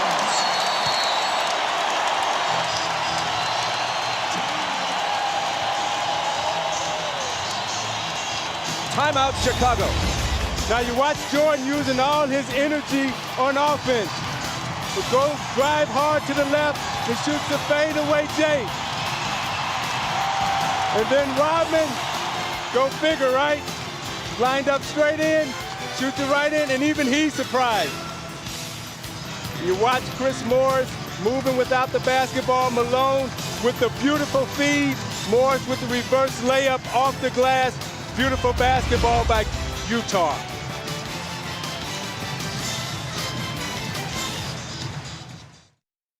Ahmad Rashad back at the Delta Center. Now the strategy on Scottie Pippen, they had him in the back. They were putting ice on his back and electrical stimulation for pain relief, and they were trying to bide their time up until the 10-minute mark to bring him back out and see if he could play the last 10 minutes of the game. As you can see, he's back. He's on the floor. We just have to see how it goes. Bob? Ahmad thanks. Michael Jordan's first rest of the second half, and you'd have to guess it will be brief.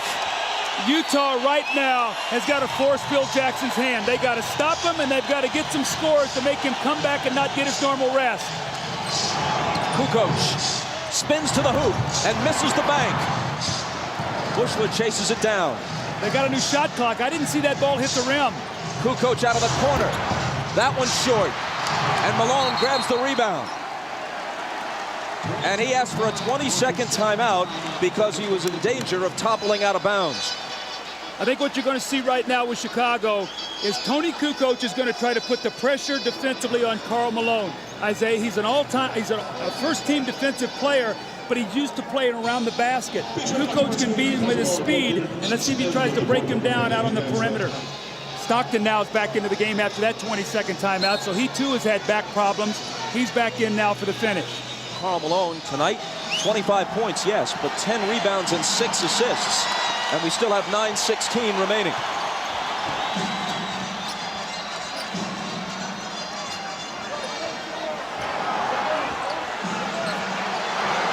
Stockton on the dribble against Kerr, trying to find Malone, but they get a hand on it, and Rodman grabs it.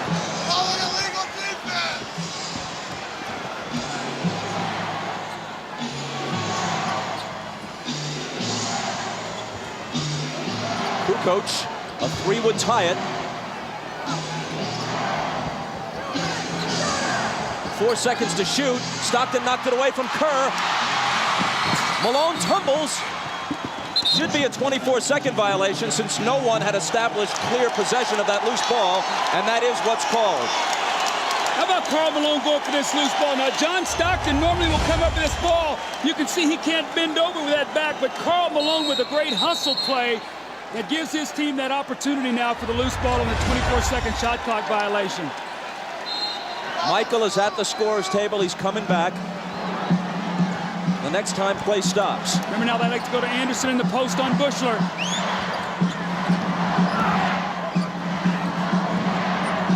Carr from 20 feet. It spins out and Rodman is there. Brian Russell comes off Jerry Sloan's bench. As soon as he saw that Jordan was about to come back in, he calls on Russell, who probably will guard it. Kukoc to tie it.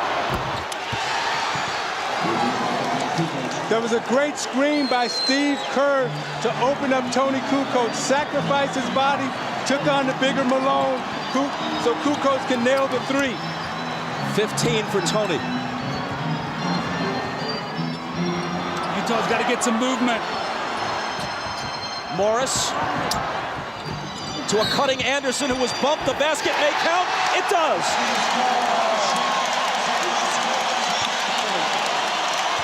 Bob, you can see now, Karl tough time on the perimeter. He doesn't like to play out here, so he gets bumped and he just tries to run through the screen. Kukoc gets the bare three and knocks it down. And in the good movement here, you got to get a slash and a cut to get to the basket. Too much standing around for Utah. An opportunity now for the three-point play, which they get.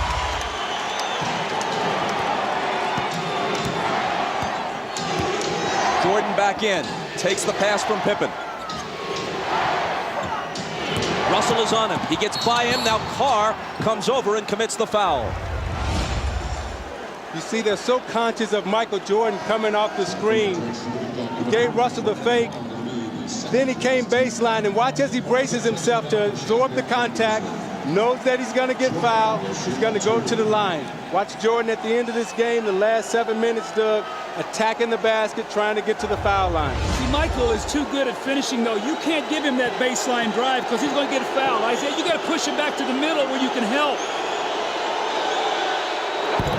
Jordan is now 7 of 10 at the line. Kerr out, Harper in.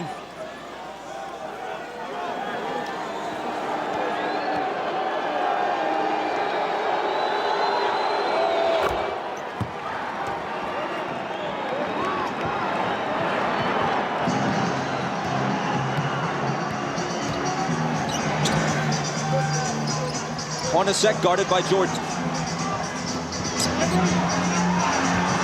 Malone over Dennis. Rebound Pippen. Hornacek slapping at it. Scotty just hobbling around. The foul is on Antoine Carr, and that's his fourth. Utah has gotten very stagnant here right now, Isaiah. They've really bogged down and really started in the third quarter. The free throw line kept them in it, but right now they're really struggling scoring. And this was Chicago's defense has been dominant against Utah in the fourth quarter.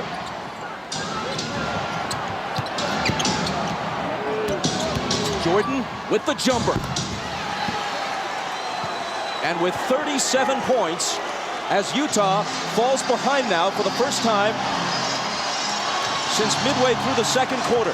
See, he's headed for 40. I would start double teaming Jordan every time he touched it. Brian Russell went down, and there's a foul on Kukoc. You talk about wanting to bring Jordan to the middle, but his game is so complete. And when you bring him to the middle, he's able to come right to that right hand, square up, and shoot it right from the free throw line.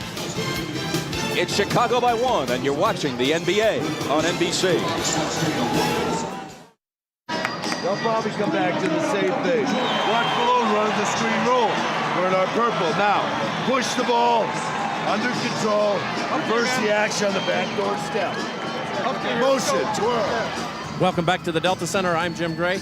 Jerry Sloan during this timeout told his team we can't keep playing this stagnant offense and walking the ball up the court. We need some cutters. He wants to push the ball, try and get some fast break opportunities off the rebounds. Wants them to set some picks and run off the picks, create some movement in the offense. Bob? Jim, thanks. If Jerry Sloan wants fast break points, they have to turn to John Stockton right now to push the tempo. And thus far, he's only attempted 4 field goals, 5 points, 4 assists, and 3 turnovers. Stockton has to come through. Here is Stockton with Harper on him. Antoine Carr. Malone, 3 defenders on him, and they take it away. It's Pippen wincing as he comes up with the loose ball.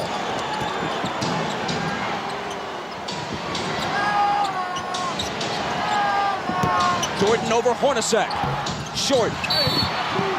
A whistle underneath from Danny Crawford. Stay right here. Loose ball foul on Utah. See, Malone's catching the ball in the post. He's getting double and triple team right now. He's got to be a passer out of this post. You see Pippen there knock the ball away from him. But if there are 3 guys on him and you space the floor, somebody's got to be open. And Doug, what Chicago is saying right now, we're not going to let Karl Malone beat us. Someone else is going to have to step up and beat us tonight. Pippen, who can barely move, throws it in. In almost any other situation, he couldn't possibly be playing. Regular season, never. Even earlier in the playoffs, he'd probably be sitting. Jordan again. And Stockton pulls it down. This is where they got to push it, get something quickly.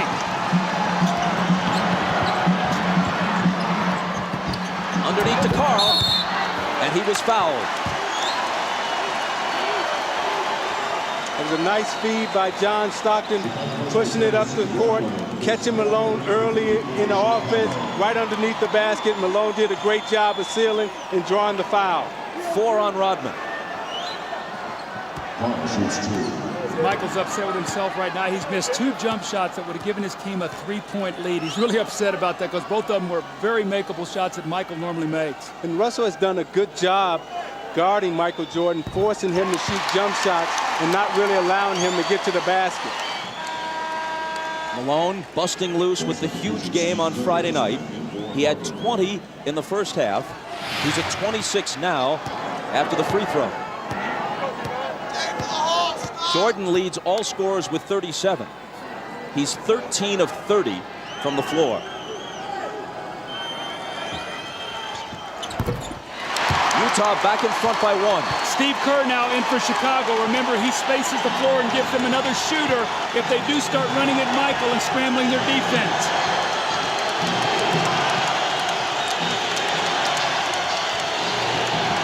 Michael again. Russell takes it down. Stockton has a little daylight, and Utah has a 3-point lead. Transition basketball again. The little screen by Malone, and he hits the open jump shot. Kukoc. Kerr.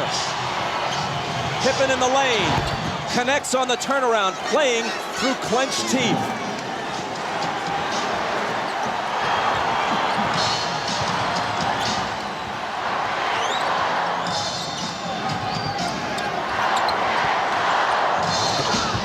Malone. Rodman wins the rebound battle. That's a bad foul on Malone now because that's the 5th team foul. Now Rodman will shoot 2 free throws, but Stockton pushing the ball up the floor. You see the screen right there by Antoine Carr, and Scottie Pippen cannot help out. And then Scottie Pippen with a quick post up in the lane, and the gutty effort by Scottie Pippen here. You can see as he catches the ball, it's so difficult, but he's got those long arms and can still score over Hornacek. The foul on Malone a moment ago was only his 2nd. Rodman to the line. Remember, he made 4 clutch free throws in game 4. This one is long. Over the year, he's a 55% free throw shooter. See, Isaiah, he shot that ball. As he shot it, he sort of walked away from it. You got to stay with that shot. Yeah, he didn't even take a look at the basket. He has to get set, take a look at it, and knock it down. 4:46 left. If he hits this, he can tie it.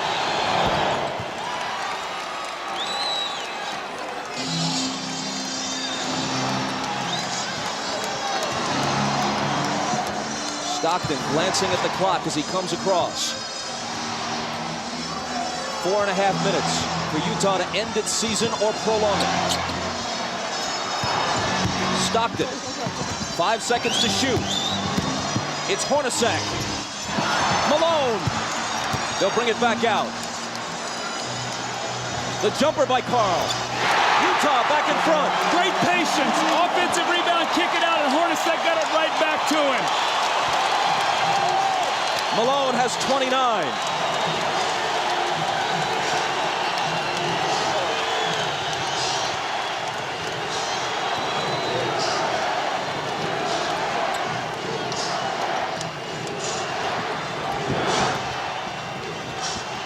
Seconds to shoot.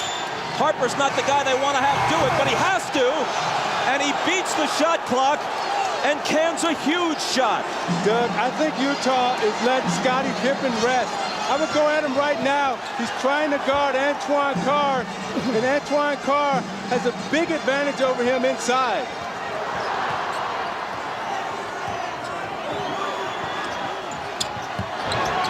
Russell. Driving against Rodman. Contact and a foul. Kukoc was also there, and they call it on Kukoc's 3rd. Now you watch Harper as he takes this shot. Does he get it off in time? I don't know. That's a tough call. Well, you know what? If they miss that call, it's a 5-point swing in missed calls on shot clock situations. They took a Howard Isley 3 away wrongly in the first half. This one was even closer, but it appeared that Harper may have been just a fraction of a second behind the shot clock. Harper's basket counted. This one by Isley, which should have counted, did not. See, I think this 3 was good, and the last shot that Harper took, I think that was a shot clock violation. Russell steps to the line and knocks them both down.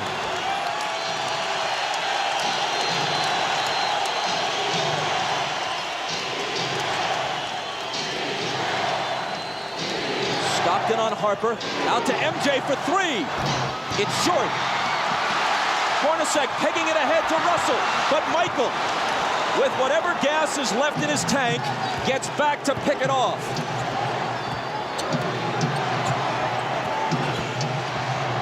Rodman, offensive foul on Dennis. And that's 5. Now, Isaiah, that's what you're talking about. Jumping out off that screen and make Michael Jordan be a passer. Throw it to Rodman, who can't finish.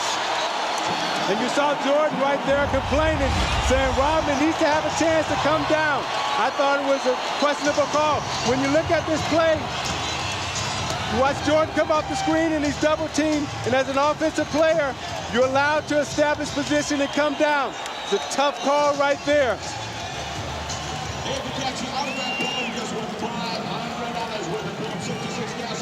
Oh no, says Michael. The Jazz by a basket. We got to execute down the stretch, guys. That's the key right now. They got team, they're in the penalty. I don't know what we are down here. Are we penalty yet? Yes. So they're in the penalty too. I guess they're going to Malone. Maybe we want to try double teaming and rotating this time if we get down there quick enough. All right. Although he's been having a little bit of a struggle this quarter. Hey, Dennis, when that guy go baseline, I know you got to help a little bit. When he turn back, I'm going to be there to double. Then we're going to go second guard, Phil. Push the ball up the court. Second guard, Phil with some energy. 2 pass top, 3 pass, pull. These guys on the weak side can be moving. Well, let him be at the guard. All right. And we got to take the ball to the basket on this team. Go after him now. All right. Chance to go up 4. Hornacek throws the pass, and Michael Jordan, with every ounce of energy that he has, goes up and gets the skill. He misses the shot, the 3 that would have put him up 1. Had this gone through, it would have been a 4-point lead for the Jazz. Michael gets back and makes the great steal. Jordan has 37 points on 13 of 32. 2 of 7 in the 4th. He is 3 of 14 in his last 2 fourth quarters.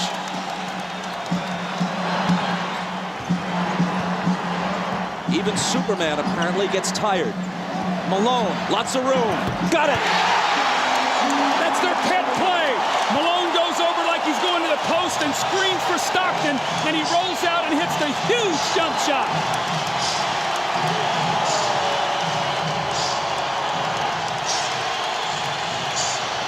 Jordan spinning, double team, has to get rid of it. Gets it right back from Pippen. Double pump, knocked away by Carr, and a foul. Isaiah, normally on this play, Malone goes to the post. This time he goes and screens so Stockton can get to the middle of the floor. A mix-up, they trap, no one rotates, and Malone buries the shot. Now on this defensive possession, Hornacek, I thought, should have run at Michael Jordan and made him pass the ball back to Scottie Pippen. You got to take the ball out of Jordan's hands right now and make Harper or Pippen beat you from the perimeter. Jordan's 9 of 12 now at the stripe. Now you look at the job that Russell is doing against Jordan. He's keeping him out on the perimeter, not allowing him to come into the post.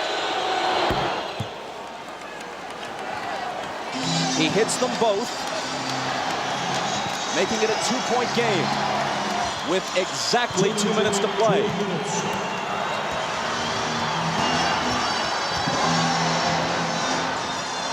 Stockton.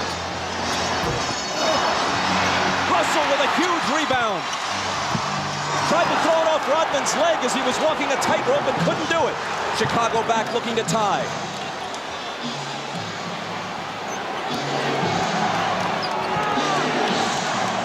Michael. Short. Rebound Stockton. The jumpers come up short when fatigue is a factor. It's true of anyone, even the best of them.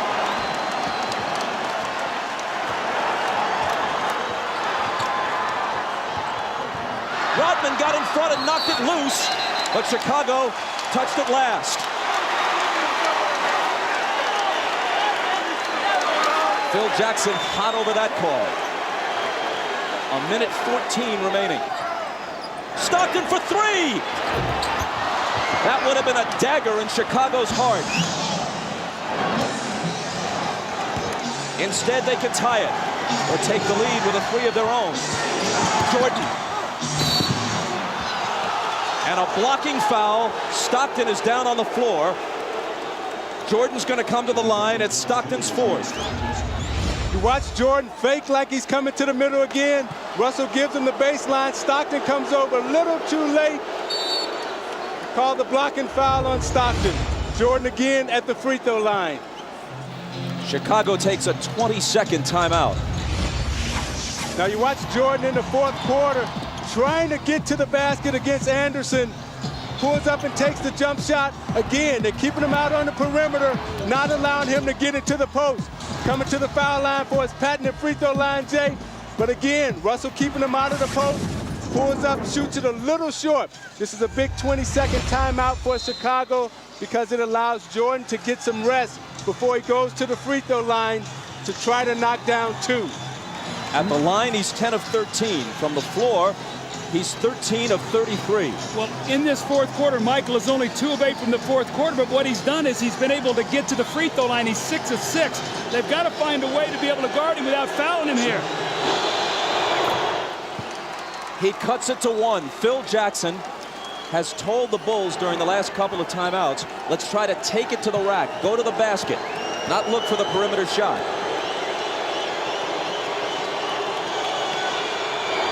Jordan ties it.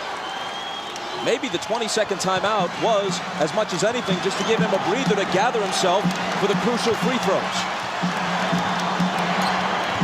50 seconds. Malone. Cross-court Stockton, a three. It's there!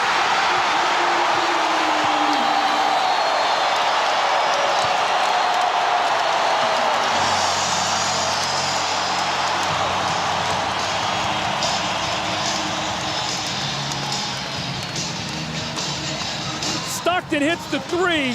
What a huge shot to put his team up 3. Now this is what Karl Malone had to do. He had to find the open man, and Harper runs at him. And normally it's Stockton and Malone. This time it was Malone to Stockton. 10 points for Stockton.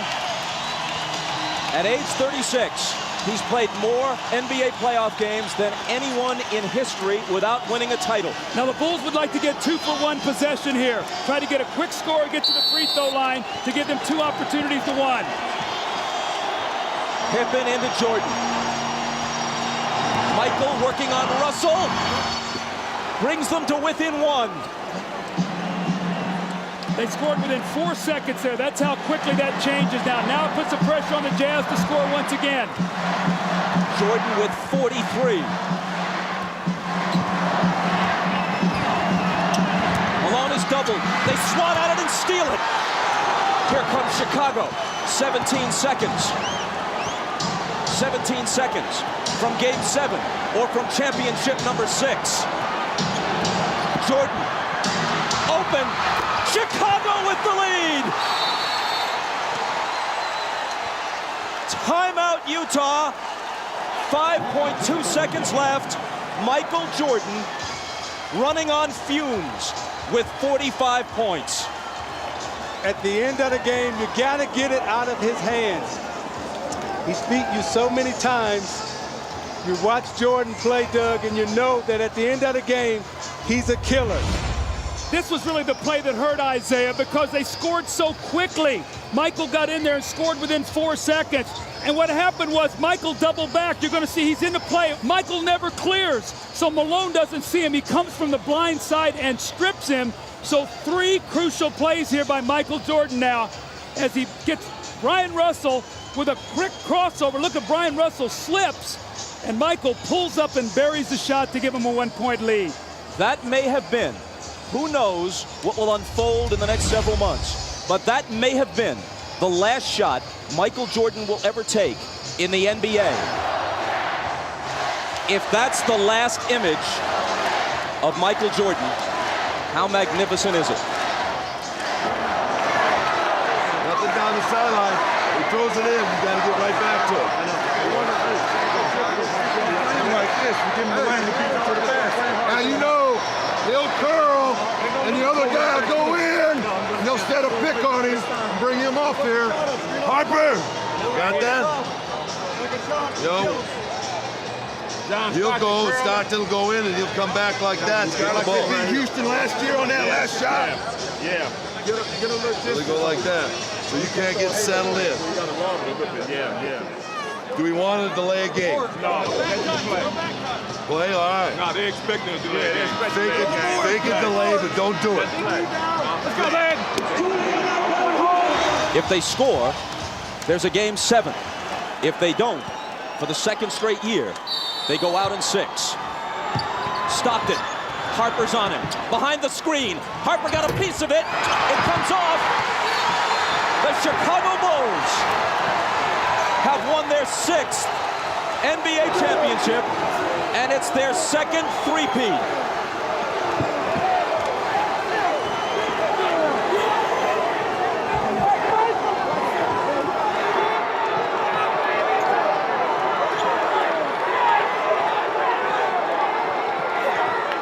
When you lose by this narrow a margin, speaking of the Utah Jazz, there are so many things to look back on. But the Howard Isley 3 that was taken away in the first half will eat at them all summer long.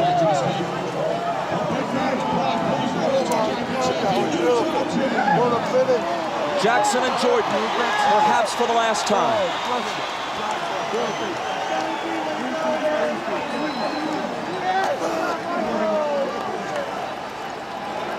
Chicago 87, Utah 86. Jerry Sloan showing class, trying to shake hands with each and every member of the Chicago Bulls, who won 2 out of 3 here and 2 out of 3 in Chicago. Thanks, boy. David, thanks, boy. Thanks,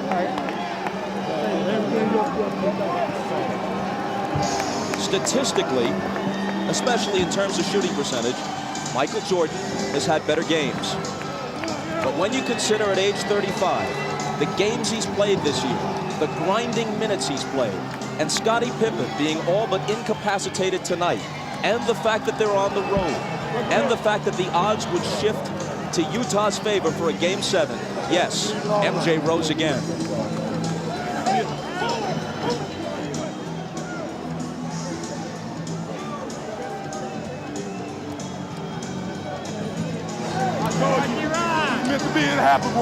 He no longer needs accomplishments to prove his case as the greatest player in NBA history.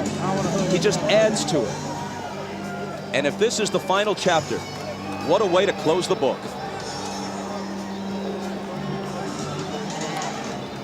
I tell you, Bob, as you look at Scottie Pippen there, I remember all Scottie ever heard about was the migraine headache and that he couldn't play with pain. Well, today, they could not have won this game without him. Just his presence being out there. He made some big shots. He fed the post. He did all the little things for Chicago, and his numbers aren't going to show it. But Michael, once again, with the heroics, the unbelievable plays. But his sidekick, Scottie Pippen, was there for him when he needed him. And I'm watching Michael Jordan hug his mother right there.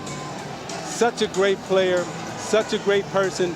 Everything that this game is about, the goodness of it, he represents, and what he's done for the game of basketball and for this Chicago Bulls organization. All of us as former athletes are very thankful to 23 in red. Michael Jordan is as great a competitor as sports has ever seen. He also has an uncanny sense of theater. And as he makes his decision, he'll think about the fact that he could not ask for a better punctuation than this. To not only hit the winning basket, but have it be the last shot he takes this season, maybe the last he'll ever take in a Chicago Bulls uniform, to win the game and the championship by a point.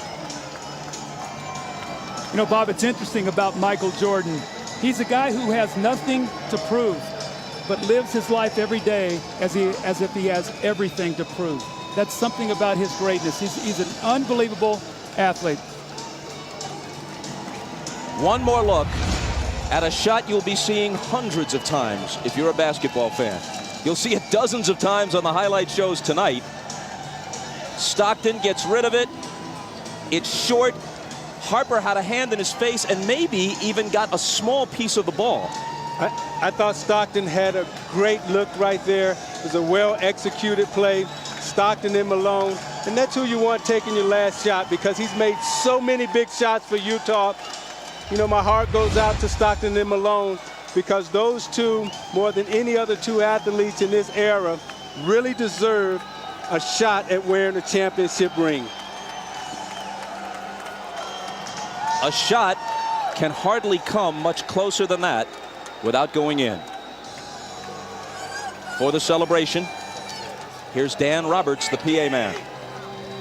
And now, please direct your attention to center court for the presentation of the 1998 NBA Finals MVP and the Larry O'Brien Championship Trophy.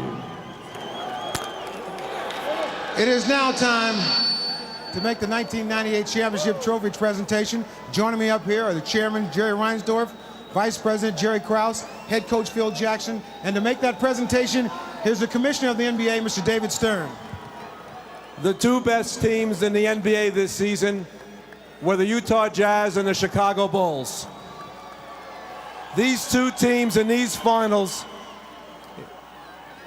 wonderfully matched and motivated, treated the world of basketball to NBA basketball at its heart-stopping best. To both teams, thank you. But to the Chicago Bulls, the 1998 NBA champion, and a team for the ages, congratulations to this team, to this organization, to its fans, and to these great players.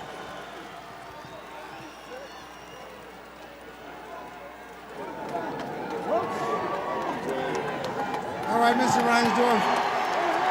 Chicago Bulls fans all over the world would like to know, are you going to do everything you can possible to bring these guys back here to try to do this all over again? Well, let me first, Ahmad, say that on behalf of millions of Bulls fans all around the world, it's an honor to accept this trophy. It's only unfortunate that we can't have co-champions, because this Utah Jazz team is just the greatest team that we've ever played. 2 years in a row, they took us as far as you could take anybody. Winning six championships in 8 years is unbelievable.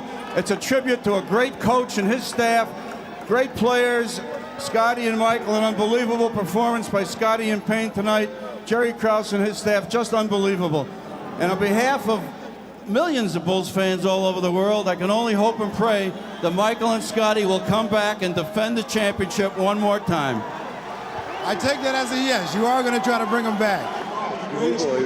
Yeah, I believed in it. That was beautiful. Oh, man. I never gave up.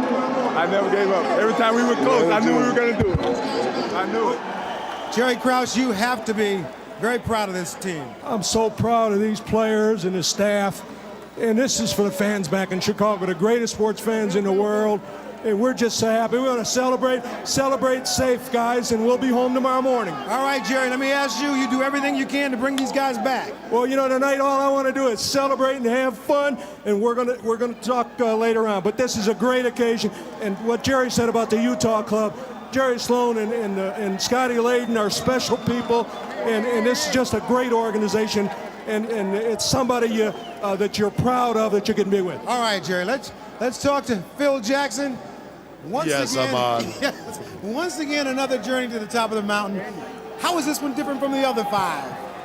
Well, Ahmad, we had to fight our way through this one. This is a real struggle for us this year against overwhelming odds. Maybe not as talented as the last 2 years, but they had a great heart, Hearts of a champion, as Michael has said. They want it. All right, you will celebrate tonight. Are you going to come back? Gee, that's a great question, Ahmad. I'll dodge that one right now. Thanks. All right, Phil. All right, once again, it is now time for the 1998 NBA Finals Most Valuable Player Award. And once again, here's the Commissioner, David Stern. Big surprise. 6 championships, 6 MVPs. Michael Jordan, get over here. You grace us with your presence. You've contributed mightily to our league. And tonight you gave one of the singular performances in the history of the NBA Finals. Thank you and congratulations, 1998 NBA Finals MVP, Michael Jordan.